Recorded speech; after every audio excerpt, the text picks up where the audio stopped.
Olá, meus amigos. Hoje nós vamos ver alguns sinais de que o seu intestino não está bem. O nosso intestino ele conversa com a gente e a gente tem que saber ouvir. E o nosso intestino não altera somente o processo digestivo, gente. A gente sabe hoje em dia que o intestino produz hormônios, ele influencia a imunidade, o humor, várias outras questões além desse processo de alimentação, digestão e absorção dos alimentos. Então vamos ver alguns sinais de que o seu intestino não está bem. Vamos lá?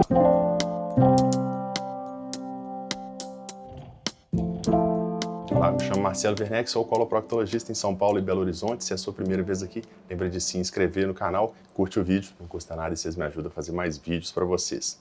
Gente, eu tenho um curso que se chama Intestino Saudável, então se você está interessado em realmente entender o papel do intestino no nosso organismo, que é uma via de mão dupla, o intestino para o organismo e o organismo para o intestino, esse é o curso para você, o link está aqui na descrição, fica à vontade para conhecer. Vamos lá, então vamos ver alguns sinais de que o seu intestino não está bem. O primeiro sinal, gente, é aquela distensão abdominal ou a barriga inchada. Isso não é uma coisa só, né, gente? Tem várias formas de manifestar isso aí. Tem pessoas que sentem que a barriga está inchada o tempo todo, tem pessoas que sentem que é logo depois da alimentação. Tudo isso vai fazer diferença. Vamos pensar por quê. Primeiro, a barriga inchada o tempo todo. O que pode ser? Primeiro, a pessoa pode estar com excesso de peso, né? Está acumulando gordura, a barriga fica com aquele aspecto inchado. Mas nem sempre é isso. Muitas vezes é distensão por gases no intestino. Os gases eles podem ter várias origens. A primeira delas, gente, é a pessoa engolir gás. Então, quando a pessoa se alimenta falando, ingerindo líquidos, com aquilo está descendo também muito ar. Isso gera uma distensão abdominal. Então, essa distensão logo depois de alimentar pode ser por isso. A pessoa está ingerindo e está descendo também muito gás ali. Normalmente esse gás a pessoa vai arrotar, eructar, né? Eliminar aquele gás ali por cima. Então esse gás foi deglutido. Só que o gás também pode ser produzido no nosso intestino.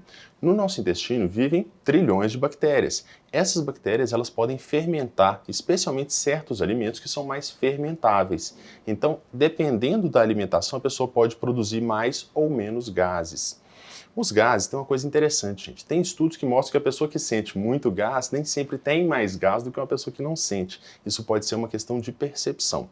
Mas, de fato, existem situações em que vai se produzir mais gases. Como eu falei, alguns alimentos fermentáveis. Se você pesquisar os alimentos chamados de FODMAP, são exemplos de alimentos que são mais fermentáveis. Eles podem ser fermentados pelas bactérias, vão produzir mais gás e isso vai incomodar mais a pessoa. Uma outra questão é que os gases eles têm propriedade de expandir e tomar o espaço que tem disponível. Então, muitas vezes numa viagem de avião, a pessoa pode sentir que a barriga está mais inchada. Na hora que o avião sobe, a pressão lá em cima é menor e muitas vezes isso causa uma distensão e um desconforto. Então, a pessoa que está já com alguns gases ali pode ter uma piora disso.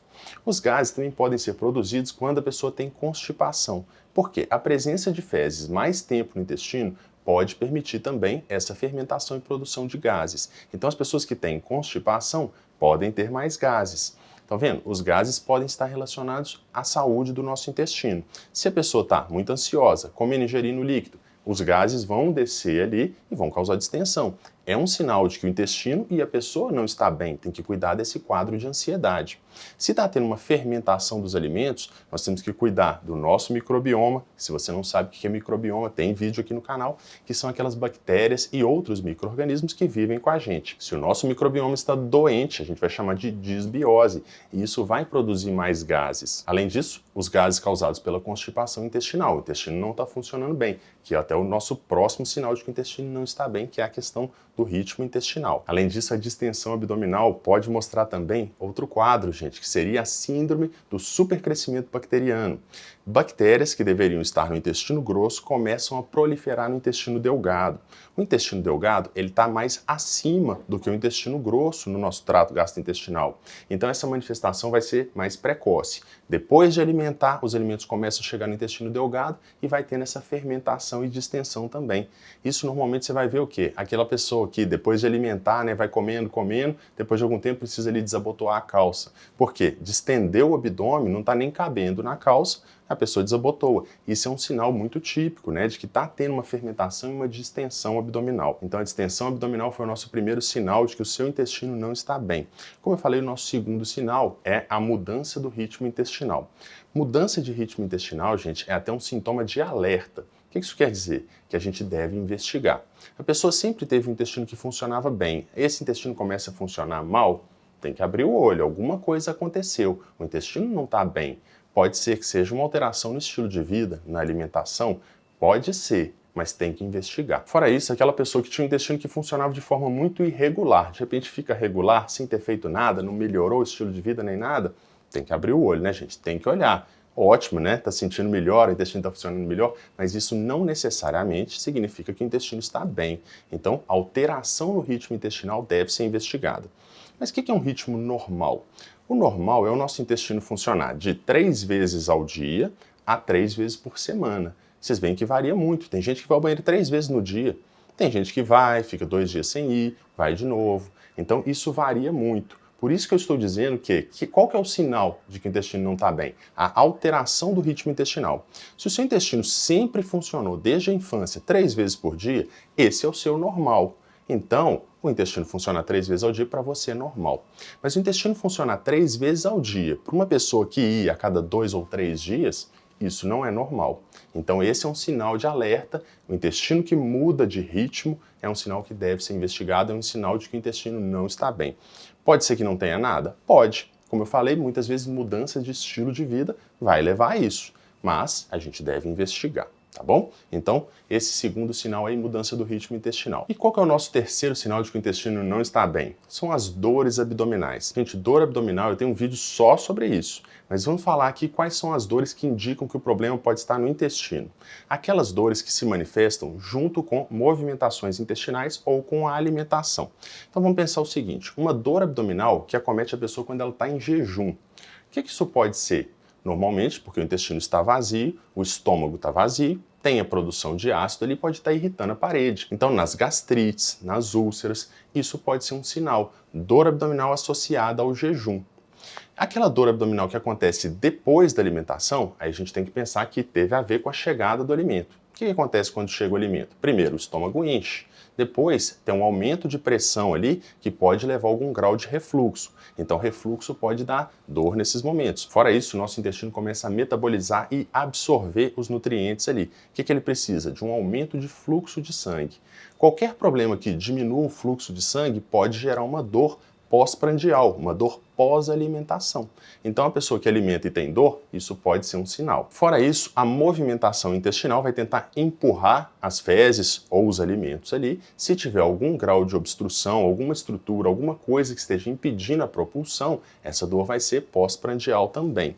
Nos casos de problemas da vesícula biliar, também pode acontecer, porque a vesícula vai contrair. Se tiver algum fator obstrutivo ali, às vezes um cálculo, pode gerar dor após a alimentação. Isso é mais comum naquelas alimentações mais gordurosas, que é quando a bile vai entrar para dissolver a gordura e ajudar na digestão e absorção. Mas existem também outros tipos de dor que podem estar associadas ao intestino. As dores relacionadas à movimentação intestinal ou à evacuação. Então, uma pessoa que tem uma dor após a evacuação, a gente tem que pensar que teve um esvaziamento ali e isso gerou um quadro de dor. Isso pode acontecer em algumas situações. Mais comum é aquela dor que acontece antes de evacuar. É uma dor que está associada a uma distensão do intestino, a presença de fezes, às vezes a constipação, o intestino irritável. Então, quando o intestino movimenta, saem as fezes, saem os gases, diminui a pressão ali, isso gera uma melhora da dor. Então, a dor antes de evacuar ou antes de eliminar gases, normalmente está associada a uma sensibilidade ali do intestino, que pode ser um caso, por exemplo, de intestino irritável. Então, gente, esses foram 3 sinais e sintomas de que o intestino não está bem. É claro que existem muitos outros e eu vou falar em outros vídeos, sinais às vezes não relacionados ao intestino, à região abdominal, às vezes sinais à distância, porque a gente sabe que o intestino participa de processos alérgicos, imunológicos, alterações de humor. Então, gente, isso eu vou falar em outro vídeo, mas se você quiser, no meu curso tem tudo sobre isso. Clica no link abaixo, você vai gostar, você vai conhecer. Se não gostar, pode devolver em até 7 dias. Agora se inscreva no meu Instagram, lá eu posto um conteúdo diferente daqui, às vezes tem algumas coisas ali pessoais e tem também algumas caixinhas de perguntas que eu respondo para vocês nos stories. E lá no meu site toda semana tem textos de qualidade para vocês sobre saúde intestinal e tudo que está envolvido nesse processo da saúde intestinal, do funcionamento do intestino e da saúde geral. Um grande abraço, vejo vocês na próxima.